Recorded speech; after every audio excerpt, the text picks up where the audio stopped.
You know,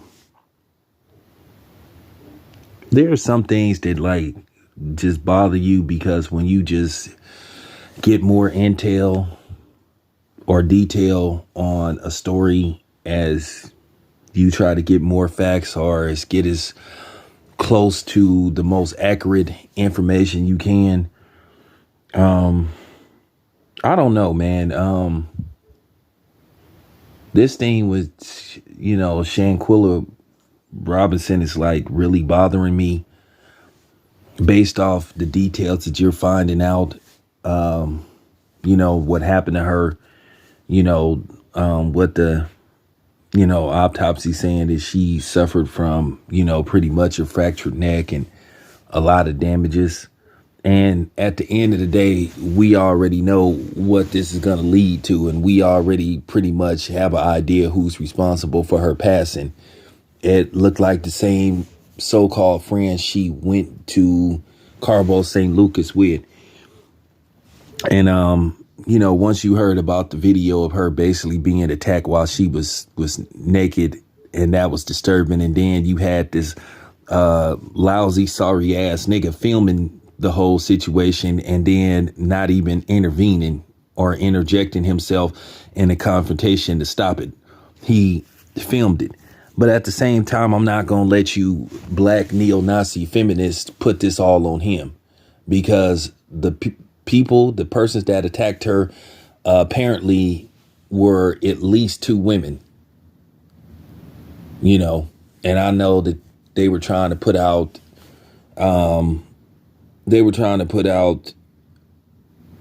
basically this information that one of the people that attacked Shanquilla was a transgender and all that stuff. But the reports are saying this is a genetically born woman, that basically this was just something that they put out, just a distraction topic to try to get people talking about the real crime that happened, in which Shanquilla, Robinson was badly beaten, and you pretty much can say tortured, because she didn't fight back.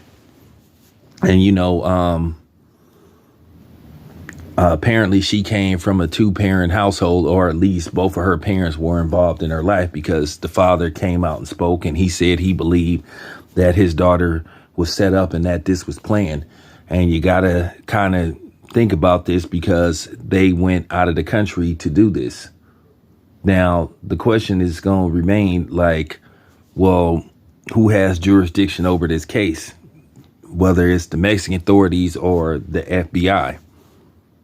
But they're saying that the FBI is running an investigation, but that's only because pressure was applied by the family. And they do need to run an investigation to see what happened. But we kind of got an idea of what happened. And, it's a shame that you had these situations that people that you think is really your friend is not really your friends. This young lady had a lot going on, and she was about to do something with her life and become special. And it's always good to hear about a successful black man or black woman, and it just came across as, hey, they were picking on her. They went there with the intent to do what they did. Then you had the people that was there call the parents and say that she was, drunk and all this kind of stuff. But then when the autopsy came, it conflicted with some of the stories that was told to the parents. And the autopsy saying that she was physically assaulted. And you just hate hearing about stuff like this. But a lot of times the people in your circle that you think is your friends, they stay around you just so they can secretly see what you do and just basically be envious towards you or hate what you're doing.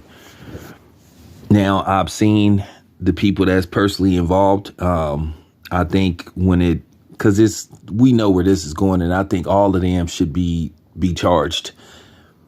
One, the people, the assailants, the attackers, and then the dude that filmed it and didn't do anything. He should be charged with accessory, because at the end of the day, he should have stepped in and did something. Instead of filming, he should have been trying to intervene and stop what was happening. I'm pretty sure that nobody there had any weapons, and he knew these people. But you have to wonder, what is this case going to turn into? Is this going to turn into a case where somebody was, taken away, or this is going to turn into a battle of the sexes debate between content creators?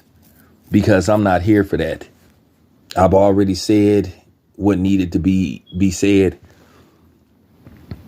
I'm not going to make it about that. At the end of the day, a crime was committed and somebody lost their life.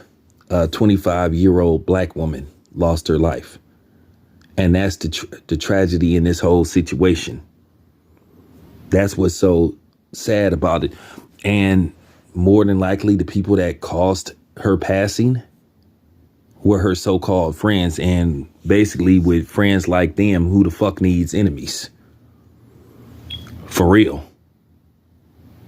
And I'm just keeping it a buck. Like I said, I have a 24-year-old. And I would be devastated if something like that happens. Because as a parent, you don't want to outlive your children. However you go, if you pass on bedside, at least if your children there to see you pass on, that's a cool thing. And that's funny. Richard Pryor talked about that. When you old and you pass on with your family members there, your loved ones there, that's cool. But you don't want to outlive your children. So my heart sincerely goes out to her parents. Not parent, her parents. Because like I said, a lot of people gonna try to have an angle with this.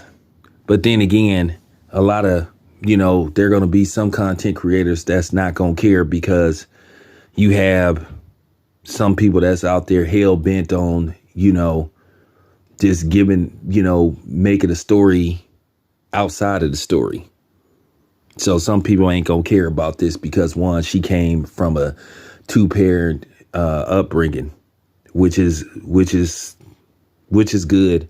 But at the same time, it's sad because these 2 parents are going through the emotional loss of their daughter that they brought into this world and helped raise. So that's all I have to say about that. Like I said,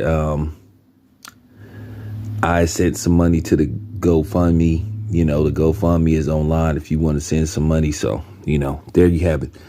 It's your boy, Ham Biz. I'm out.